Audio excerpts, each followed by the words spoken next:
Dia merenung ketika dia sudah divonis mati. Jangan tunggu divonis dokter mati dulu baru saudara merenung, amin. Sekarang ini loh, renungkan, benar-benar renungkan. Loh benar, jangan pikir umur panjang kita ini saudara, sehat terus ya atau apa. Sehingga orang tuh sombong hidup tanpa Tuhan, tanpa pernah memikirkan kehendak Tuhan, tanpa pernah memikirkan rencana Tuhan atas hidupnya. Ada loh orang-orang tuh yang hidup gak pernah mikir.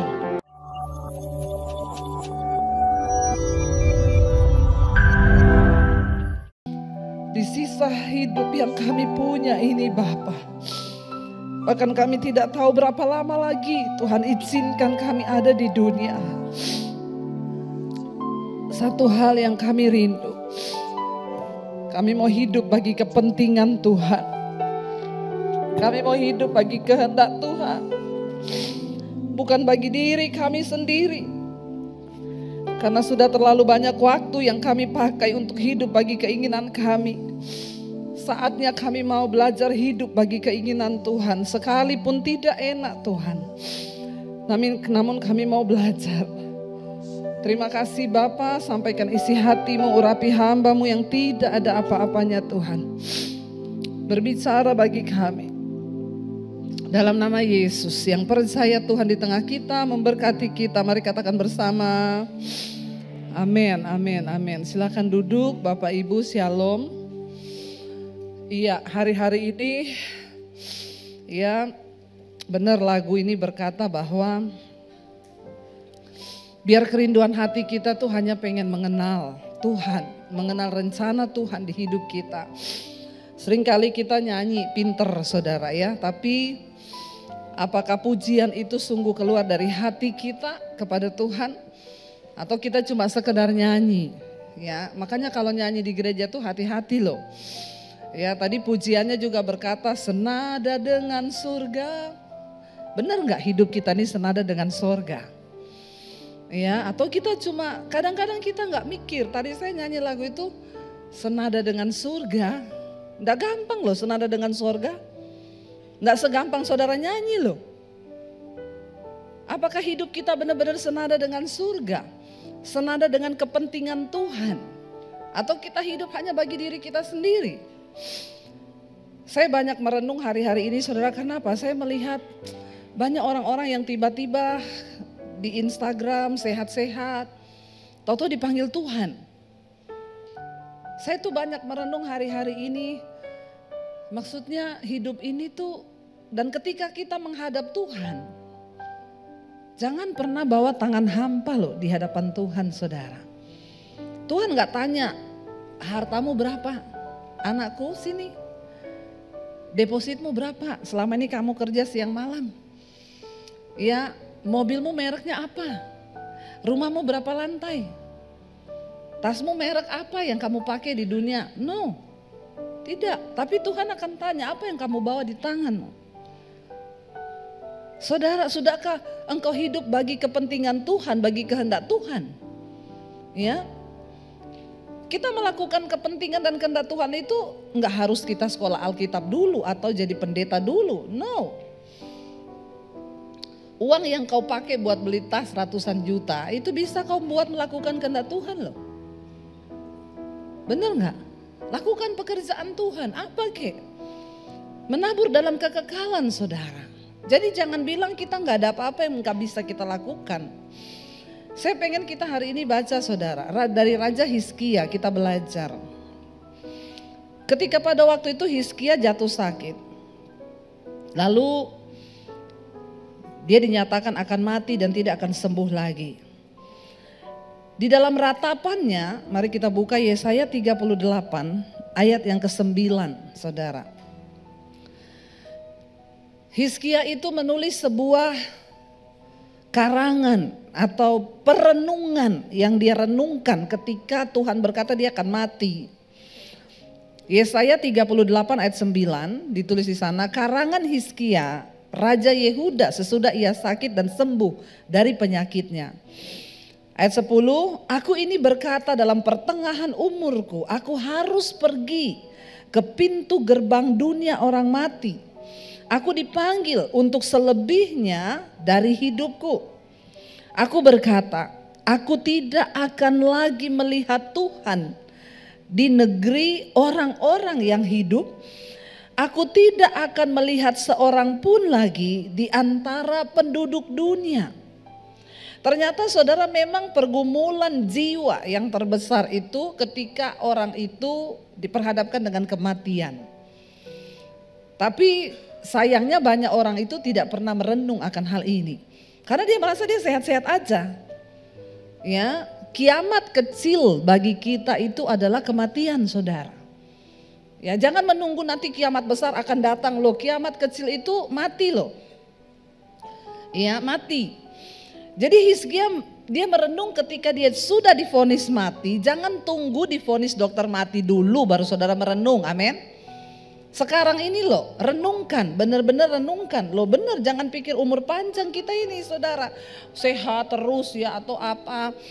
Sehingga orang tuh sombong hidup tanpa Tuhan, tanpa pernah memikirkan kehendak Tuhan, tanpa pernah memikirkan rencana Tuhan atas hidupnya. Ada loh orang-orang tuh yang hidup gak pernah mikir.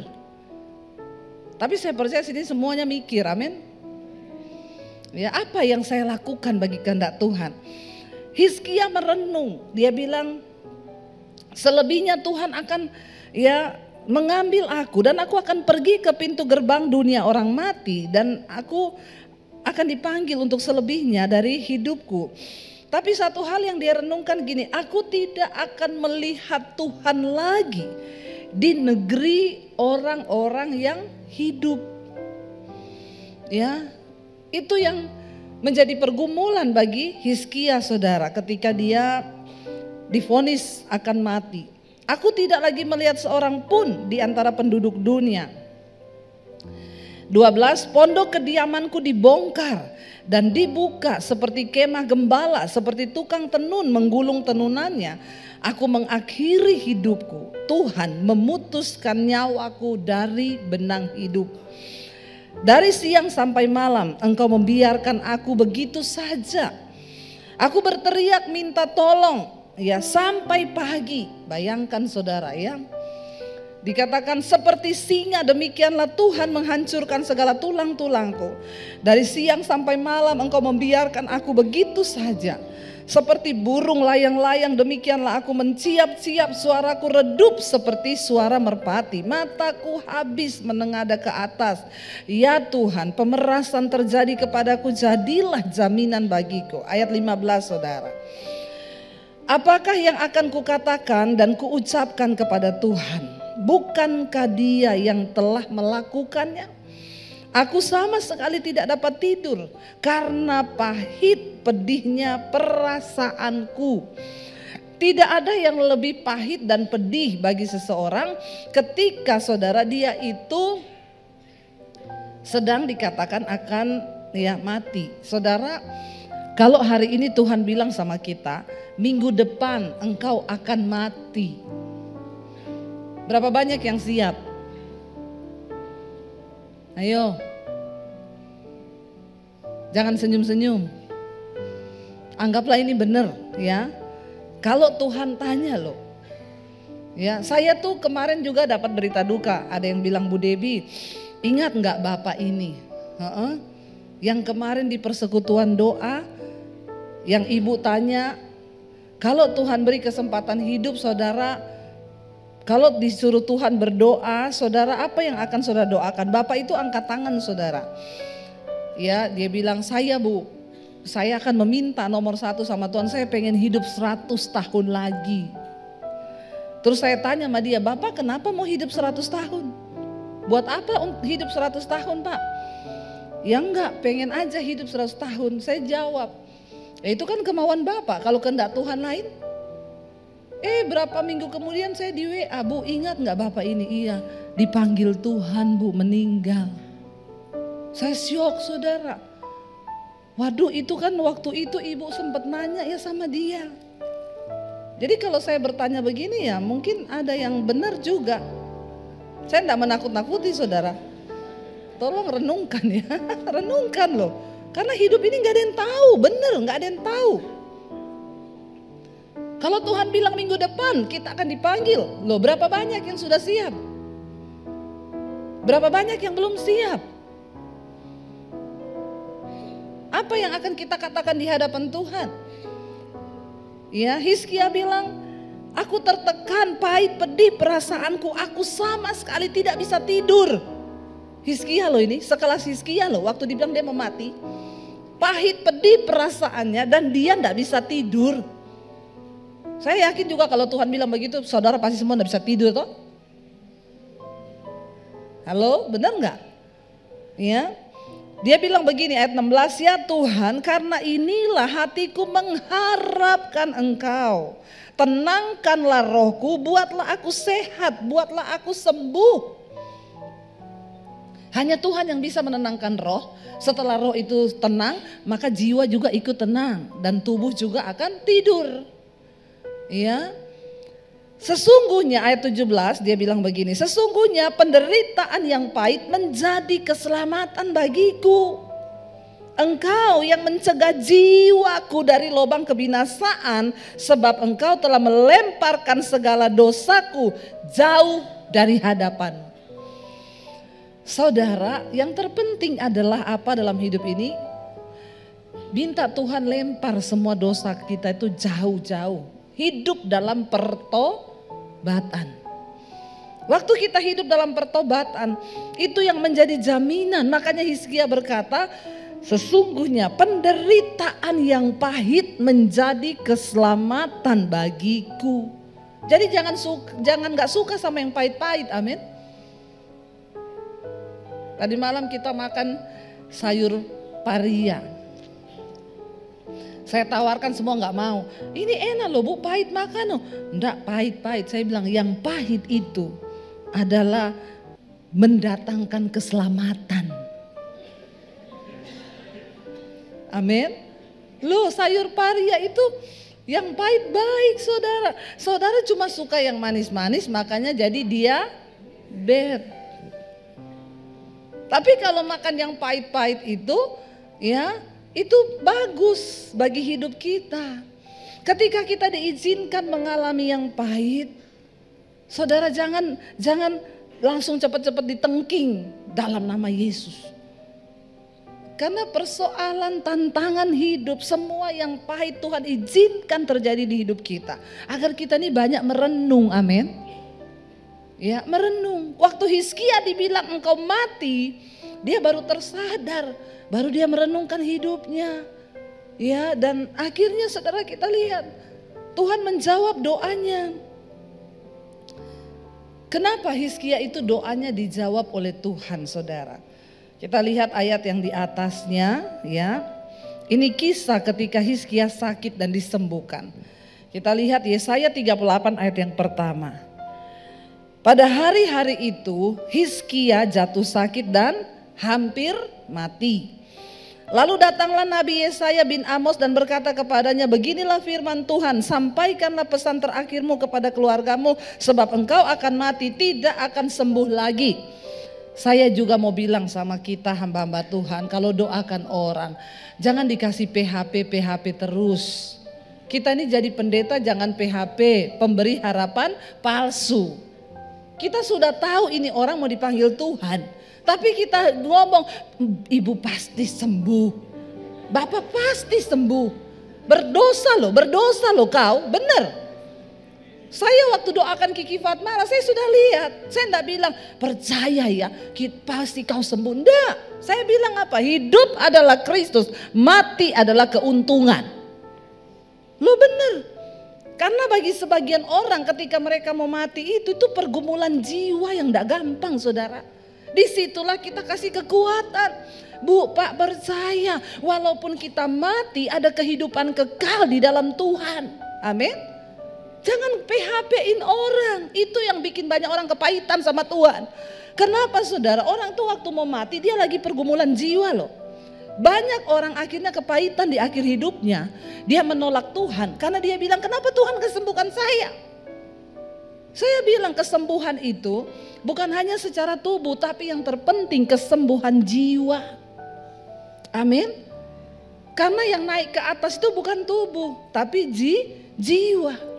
Kesembuhan jiwa itu adalah kesembuhan dalam kekekalan. Amin.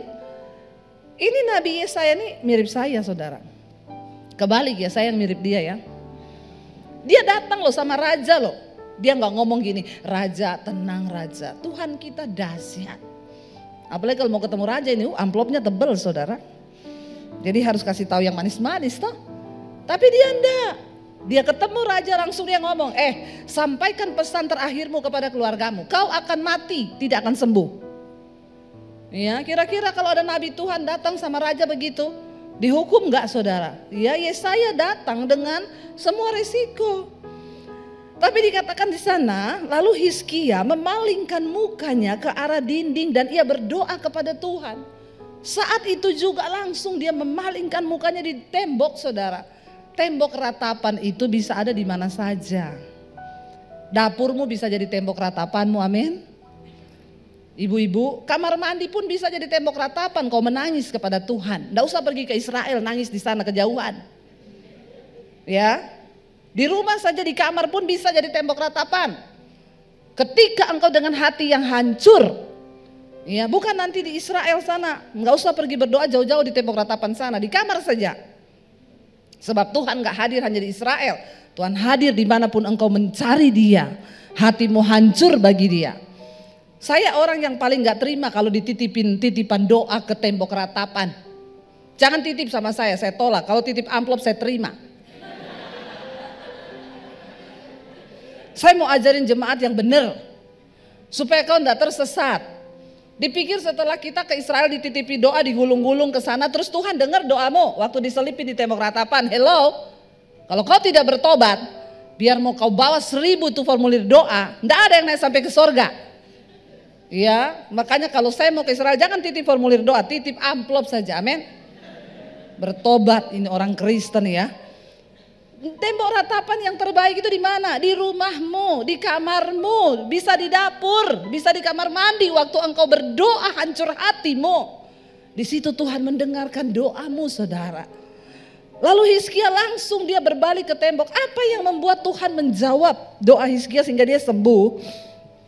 Dia bilang begini ayat 3, kita baca bersama. Ia berkata dalam ratapannya dia bilang, Tuhan ingatlah kiranya apa? Bahwa aku telah hidup di hadapan-Mu dengan setia, dengan tulus hati, dan dengan bahwa aku telah melakukan apa yang baik di mata-Mu. Kemudian menangislah Hizkia dengan sangat. Saudara, adakah Tuhan mendapati alasan untuk dia memperpanjang hidupmu di dunia ini? Ya. Bapak-bapak, kalau engkau cuma sibuk selingkuh, bersinah, engkau nangis, Tuhan, ingatlah aku ini tukang selingkuh. Ingatlah Tuhan, aku ini hidup dengan tidak tulus hati. Langsung malaikat bilang, saya cabut sekarang nyawamu. Ya, saudara, biar Tuhan itu menemukan alasan di hidup kita. Karena kita hidup melakukan kehendak Tuhan. Hizkia adalah raja yang takut akan Tuhan. Raja-raja Israel semuanya jahat, membangun penyembahan berhala. Tapi Hizkia waktu dia naik, dia robohkan semua bangunan-bangunan penyembahan berhala, tugu-tugu berhala dari bangsa Israel. Dia membawa bangsa itu kembali kepada Tuhan. Dan dia hidup melakukan kehendak Tuhan. Enak? Enggak enak bagi daging. Tapi kalau itu yang Tuhan mau, roh kita bersuka cita. Hizkia bilang, Tuhan pertimbangkan loh. Aku ini hidup dengan setia di hadapan-Mu. Aku tuh melakukan apa yang baik di mata-Mu. Dan aku ini melakukan kehendak-Mu Tuhan. Lalu saat itu dikatakan dia menangis dengan sangat. Dan kita tahu bersama Alkitab berkata Hizkia diberi perpanjangan umur berapa lama? 15 tahun. 15 tahun itu tidak 15 tahun untuk dia melakukan kehendak Tuhan. Dipotong tidur 8 jam. Makan, berarti satu hari 24 jam. Potong separuh lah untuk kita makan, untuk kita tidur 8 jam, untuk kita ngapa-ngapain. Berarti kalau 15 tahun hanya 7 tahun loh. Itu enggak lama loh. Saudara, Ingat umur ya, makanya ada pepatah bilang ingat umur Pak, ingat umur ya. Engkau yang hidup tidak melakukan kehendak Tuhan, bahaya saudara. Hizkia berkata begini, kenapa dia bilang dia ingin hidup lebih lagi di hadapan Tuhan.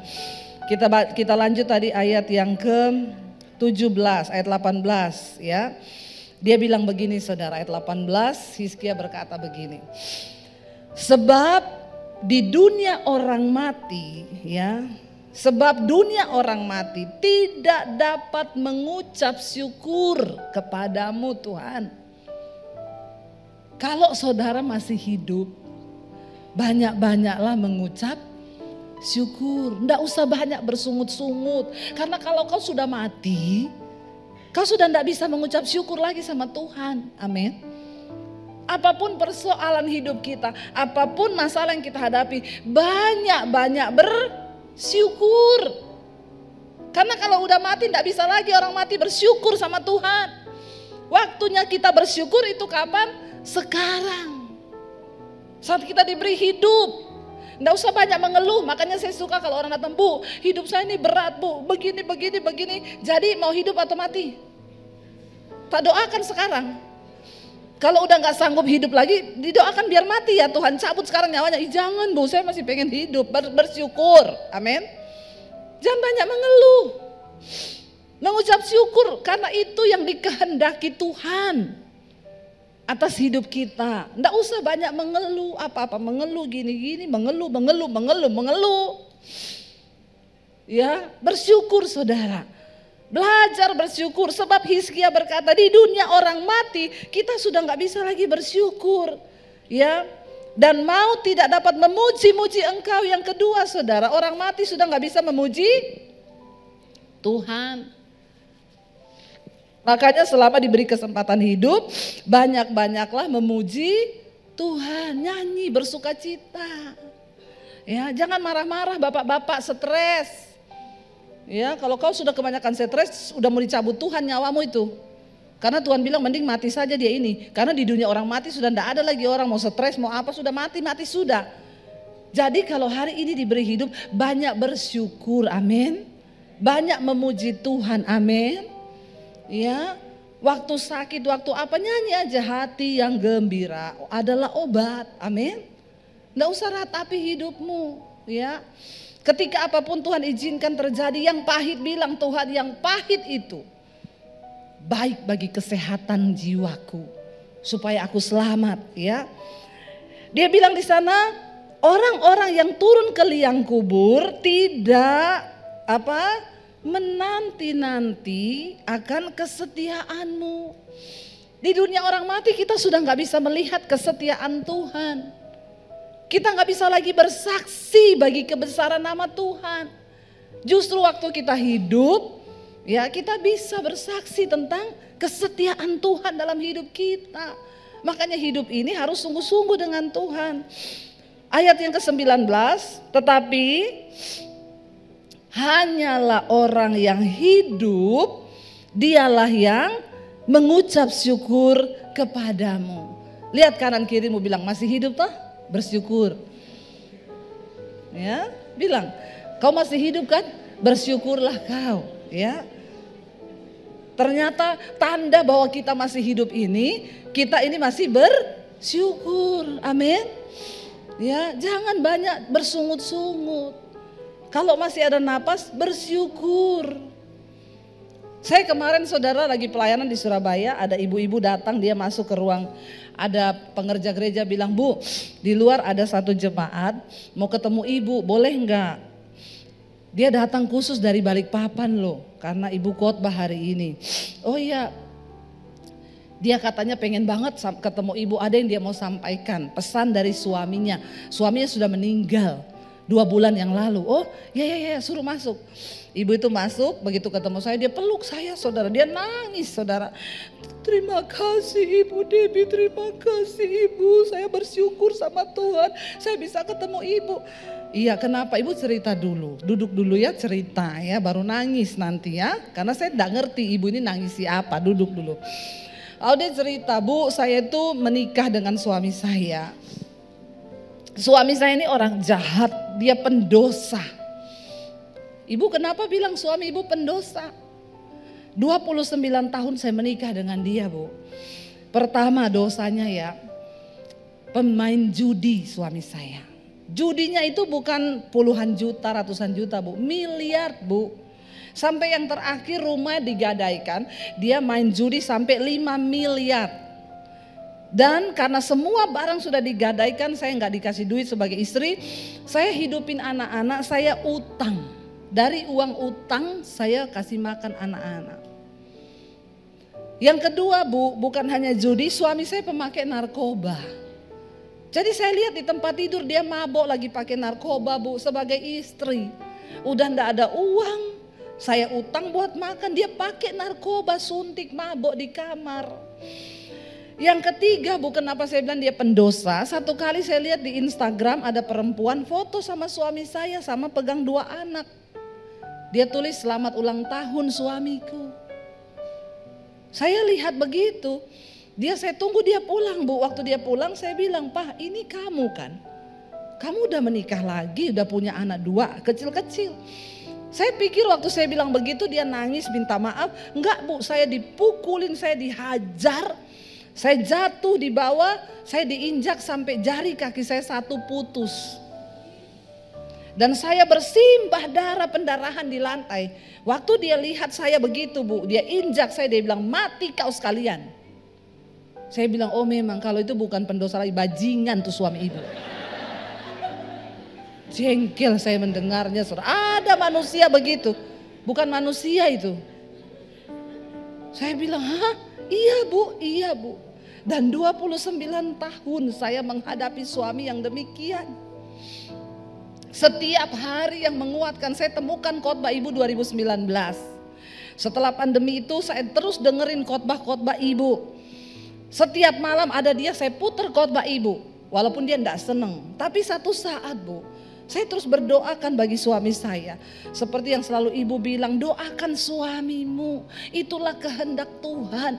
Jangan kau bercerai, doakan, bertahan. Saya mencoba melakukan. Terus satu saat dia dengar khotbah ibu sendiri. Lalu Tuhan jamah dia bertobat, Bu. Sejak hari itu saya bingung. Dia malah yang lebih tiap hari dengerin khotbah ibu. Satu hari tuh bisa 6-7 jam khotbah ibu semua diputer. Dia lagi kerja di hotel di mana dia kirimin video, "Mah, lagi denger Debbie Basir." Ya, dia mengalami perubahan hidup yang begitu luar biasa, Bu. Dia bertobat sungguh-sungguh. Dia mengasihi saya, kami setiap malam berdoa.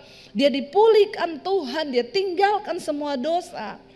Tapi, Bu, setelah dia bertobat 1 tahun, dia tuh kepengen banget loh ngomong, nanti kalau Bu Debbie khotbah di mana kita datang ya. Saya pengen ketemu Bu Debbie, saya pengen ngomong terima kasih karena lewat khotbahnya saya boleh mengalami Tuhan. Setahun dia bertobat. Tiba-tiba dokter vonis ada tumor di otak. Dan dia akhirnya dioperasi 2 bulan yang lalu, Bu. Setelah operasi suami saya menghembuskan nafas yang terakhir. Ketika di ICU pun dia ngomong, nanti kamu ketemu sama Ibu Debbie, kamu sampaikan terima kasih. Sampai dia meninggal, Bu, dia terus dengerin khotbah-khotbah Ibu. Dan saya bersyukur, Ibu, makanya saya datang ke sini, saya bersyukur. Nanti saya mau foto sama Ibu, saya mau bawa foto itu ke kuburan suami saya. Agak horor ya, agak horor sih. Ya, saya bilang, "Ibu, please ya, jangan ditaruh di atas kuburan ya, Ibu. Jangan taruh foto saya di situ ya." Saudara tertawa ya, saya takut sih. Tapi enggak lah saudara ya, saya bercanda. "Iya Ibu, iya Bu, saya bersyukur, saya datang ke sini mewakili suami, saya mau berterima kasih." Bagaimana seorang pendosa bisa kembali kepada Tuhan dan dia meninggalkan semua dosanya, dan di akhir hidup dia melakukan kehendak Tuhan. Saudara, kita lihat ya, buat Tuhan itu tidak ada yang mustahil. Saya mendengar begitu banyak kesaksian orang-orang yang tadinya pembunuh, ya semalam saya dengar kesaksian orang yang pernah mutilasi orang bertobat. Ya, dan dia sungguh-sungguh menyerahkan hidupnya kepada Tuhan, melakukan kehendak Tuhan. Saya bilang sama ibu itu, Bu, coba kalau ibu tidak melakukan kehendak Tuhan, ibu ceraikan suamimu. Tidak akan pernah ada seseorang pendosa yang kemudian bertobat. Dan Tuhan tahu batas pertobatannya sudah 1 tahun aja, terus dipanggil. Karena kalau kelebihan mungkin bisa balik lagi. Orang begini ini setan gak suka loh kalau dia bertobat. Dan Tuhan tahu batasannya sampai di situ. Ya. Dan saya melihat saudara, bagaimana indah hidup kita ketika kita ini sungguh-sungguh mau hidup bagi kepentingan Tuhan. Mari kita sama-sama berjuang. Ingat, di dunia orang mati kita gak bisa bersyukur. Di dunia orang mati kita gak bisa lagi menceritakan kesetiaan Tuhan. Kapan waktunya kita mengalami Tuhan? Sekarang di hidup ini. Sepahit apapun yang engkau alami. Tadi Hizkia berkata, penderitaan yang pahit itu menyelamatkan jiwaku. Alami Tuhan saudara. Kita bangkit berdiri bersama. Kita katakan pujian tadi, dan ku ingin mengenalmu Tuhan. Bawa kami dalam pengenalan yang benar akan Engkau Tuhan. Katakan bersama. Dan bila ku buka mataku, dari awal kita katakan. Saudara, terima kasih sudah menyaksikan channel saya, dan saya berharap semua khotbah-khotbah saya menjadi berkat. Jangan lupa subscribe channel hanya di Debbie Basjir TV. Ya, bukan yang lain. Catat Debbie Basjir TV. Hanya di Debbie Basjir TV. Jangan lupa like, subscribe, dan bagikan ini kepada teman saudara agar semakin banyak orang diberkati. Tuhan memberkati.